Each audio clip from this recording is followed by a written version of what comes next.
ដែលប្រិយមិត្តទាំងអស់គ្នាស្វាគមន៍មកកាន់ការសម្រាយនៃសាច់រឿង Anime របស់ខ្ញុំ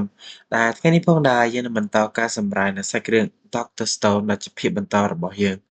អញ្ចឹងសង្ឃឹមថាអ្នកទាំងអស់គ្នាជួយចុច Like Subscribe និងដាក់រូបសញ្ញាកណ្ដឹងផងដែរតោះកុំឲ្យខាត់ពេលវេលាយូរជឿចូលទៅកាន់សាច់រឿងតែម្ដងទៅដោយសាច់រឿងបានបន្តពីការចងចាំរបស់ Senku បន្តទៀត Senku ក៏បានគិតថាភាពជាអ្នកវិទ្យាសាស្ត្ររបស់គាត់មិនអាចជួយគាត់អ្វីបានច្រើននោះទេដូច្នេះហើយគាត់ត្រូវការមនុស្សដែលមានកម្លាំងខ្លាំងក្លាម្នាក់មកជួយនៅកិច្ចការរបស់គាត់ដោយថាចប់គាត់ក៏បានជីកយកថៃជូចេញពីក្នុងដីនិងធ្វើការពិសោធន៍ដើម្បីឲ្យថៃជូមានជីវិតនិងចាក់ចេញពីថ្មដូចគាត់ដែរប៉ុន្តែ Senku ក៏ឆ្ងល់ផងដែរថា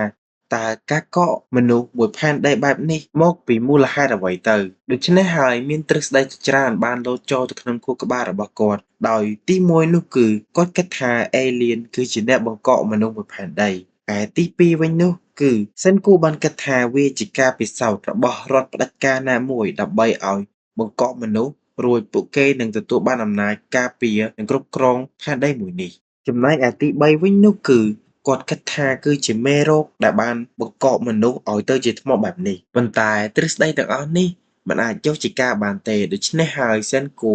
ក៏បាន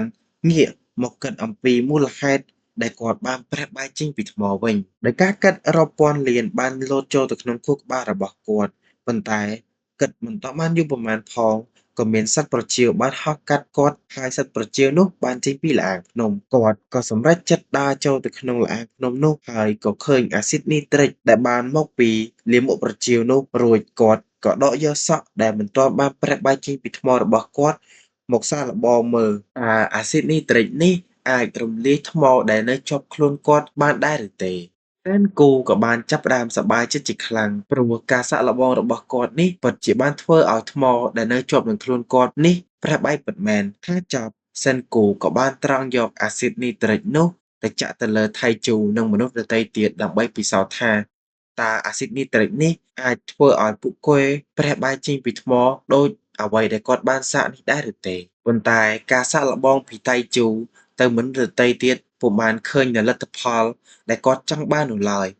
ប៉ុន្តែចិត្តជាអ្នកវិទ្យាសាស្ត្ររបស់សិនគូពុំបានឲ្យសិនគូបោះបង់ចោលនូវការសាកល្បងរបស់គាត់ឡើយដោយមិនថាឡើយជាមួយនឹងអាស៊ីតនីត្រិកឬការយកសត្វដែលបានកកទៅជាថ្មនោះយកទៅបំបែក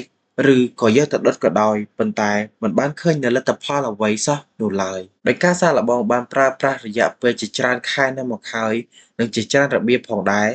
សិនគូក៏រៀបនឹងបោះបង់ចោលនៃការពិសោធន៍មួយនេះទៅហើយប៉ុន្តែសិនគូក៏បានប្រើប្រាស់នៅវិធីចុងក្រោយនោះគឺការលើកថៃជូដែលកកទៅជាថ្មនោះមកដាក់នៅពីក្រោមអាស៊ីតនីត្រិកនេះតែម្ដងនិងស្រែកឲ្យថៃជូក្រោកឡើងដោយស្របពេលគ្នាជាមួយនឹងថៃជូដែលនៅក្រៅការចងចាំស្រែកឲ្យសិនគូក្រោកឡើងដូចគ្នាភ្លាមនោះអភូតហេតុមួយក៏បានកើតមានឡើងមេឃដែលកំពុងបង្អុរភ្លៀងក៏បានបើកថ្ងៃហើយសំឡេងមួយក៏បាននិយាយឡើងថាពួចបិសាចខ្លាំងម្លឹងជូកាសាឮមិនតាមទាន់ហើយសម្រាប់យើងទាំងអស់គ្នាដោយសំឡេងនោះគឺជាសំឡេងរបស់សិនគូ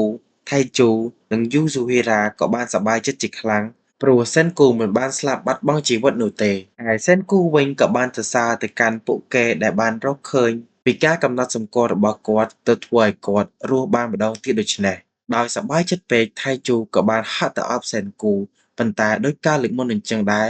គឺត្រូវមួយជើងរួចបកមកក្រោយវិញទៅគ្នាដោយកាត់មកជិតបន្ទាប់មកសិនគូក៏បាននឹកឃើញនៅល្បិចមួយដើម្បីឲ្យជូស៊ូហេរ៉ាបំពេញនៅកិច្ចការនោះឲ្យគាត់ដែលលើពីការបញ្យល់របស់សិនគូហើយយូស៊ូហេរ៉ាបានគិតថាវាជាកិច្ចការមួយដ៏លំបាកប៉ុន្តែនាងនឹងធ្វើកិច្ចការនោះសម្រាប់សិនគូឲ្យបានដែលឮសិនគូនិងយូស៊ូហេរ៉ាបានជជែកគ្នាថៃជូក៏បានរត់មកសួរពួកគេថាតើមានរឿងអ្វីអាចចែករំលែកគាត់បានដឹងផងបានដែរឬទេយូស៊ូហេរ៉ាក៏មិនបានលាក់អ្វីដែរនាងក៏បាននិយាយថា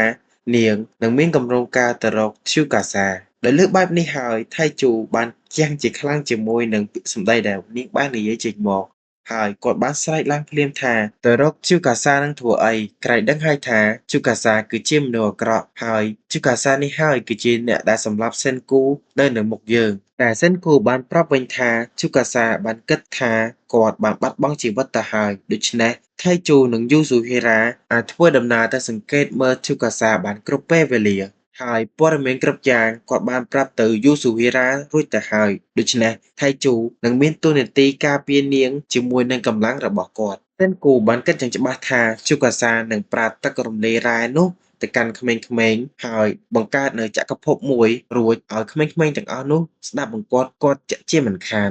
ដូច្នេះបើសិនជាចង់ឈ្នះជូកាសាគឺមានតែការអភិវឌ្ឍបច្ចេកវិទ្យាហើយប្រយុទ្ធជាមួយនឹងជូកាសាប៉ុណ្ណោះតែយូស៊ូហេរ៉ាក៏បានសួរទៅកាន់សិនគូវិញថាតើសិនគូម្នាក់ឯងអាចធ្វើរឿងនេះបានដែរឬទេរួចថៃជូក៏បន្តឡើងដែរថាប្រភពនៃការផលិតទឹករំលែរ៉ែនោះត្រូវបានកាន់កាប់ទៅដោយជូកាសាបាត់ទៅហើយចំណែកឯការផលិតរំសាវនិងបង្កើតប្រជាជនឡើងវិញនោះពួកយើងមិនអាចមានសមត្ថភាពអ្វីដើម្បីនឹងធ្វើរឿងនេះបាននៅឡើយឯសេនគូវិញក៏បានបញ្ជាក់ឡើងថាច្បាស់ណាស់គាត់ម្នាក់ឯងមិនអាចធ្វើរឿងនេះបាននៅឡើយដូច្នេះហើយគាត់នឹងទៅរកមនុស្សដែលបានផ្ដល់ភ្លើងសញ្ញាអំឡុងពេលដែលពួកគេបានផលិតរំសាវនោះនិងសង្ឃឹមថាជូកាសាមិនទាន់ជួបពួកគេទៅចុះដោយបានដឹងនៅផែនការសពគ្រប់រួចអស់ហើយពួកគេក៏បានបែកផ្លូវគ្នាជាពីរនិងសង្ឃឹមថាពួកគេនឹងជួបគ្នានៅរដូវផ្ការីកឆ្នាំក្រោយដែលកាត់មកដល់ជូកាសាវិញគាត់ក៏បានជួបនារីម្នាក់មានភ្នែកពណ៌ខៀវយ៉ាងស្រស់ស្អាតដោយមិនទាន់បាននិយាយគ្នាអ្វីផងពួកគេក៏បើកការប្រយុទ្ធបាត់ទៅហើយការប្រយុទ្ធនេះផងដែរវាបានចាប់ផ្ដើមឡើងដោយសារតែនាងបានឃើញជូកាសាបានសម្លាប់នៅសេនគូដែលជាមនុស្សល្អដោយប្រយុទ្ធបានបន្តិចជូកាសាក៏បានដឹងថានាងគឺជាមនុស្សដែលរស់នៅក្នុងសម័យកាលនេះយូរណាស់មកហើយនិងមិនមែនជាមនុស្សដែលសេនគូបានជួយសង្គ្រោះនោះទេដោយដឹងបែបនេះហើយគាត់ក៏បានគិតថាគាត់អាចសម្លាប់នាងនៅពេលណាក៏បានដែរតែឥឡូវនេះគាត់គួរតែទៅល្អាងភ្នំល្អជាងដើម្បីគ្រប់គ្រងទីកន្លែងនៃទឹករំលាយរ៉ែគិតរួចជូកាសាក៏បានរុញនាងចេញទៅក្រោយរួចក៏កាប់ដើមឈើមួយសង្កត់នាងរួចក៏បានចាកចេញទៅដោយសកម្មភាពទាំងអស់នេះត្រូវបានមើលឃើញដោយសិនគូដូច្នេះសិនគូក៏ប្រញាប់រត់នាងយ៉ាងឆាប់រហ័សនៅពេលដែលសិនគូមកដល់គាត់ក៏បានប្រើប្រាស់នូវវិធីសាស្ត្រដើម្បីលើកកំណាត់ឈើដ៏ធំមួយនោះតាមបែបរូបវិទ្យាដោយវិធីសាស្ត្រមួយនេះវាអាចលើកវត្ថុដែលមានទម្ងន់ធ្ងន់បានដោយប្រើប្រាស់មនុស្សតែម្នាក់ប៉ុណ្ណោះដូច្នេះហើយសិនគូក៏បានលើកដុំឈើដ៏ធំមួយនោះបានសម្រេចនិងបន្ទាប់ពីការជួយរបស់សិនគូនេះហើយនាងក៏បានណែនាំខ្លួនថានាងគឺឈ្មោះកូហាគូនិងបានប្រាប់ថានាងបានធ្លាក់ក្នុងអំណងស្នេហ៍របស់សិនគូហើយដូច្នេះហើយសាច់រឿងរបស់យើងក៏បានកាត់ចប់ត្រឹមនេះចំពោះអ្នកដែលរងចាំភាពបន្តកុំភ្លេច comment ប្រាប់ឲ្យខ្ញុំដឹងផងណា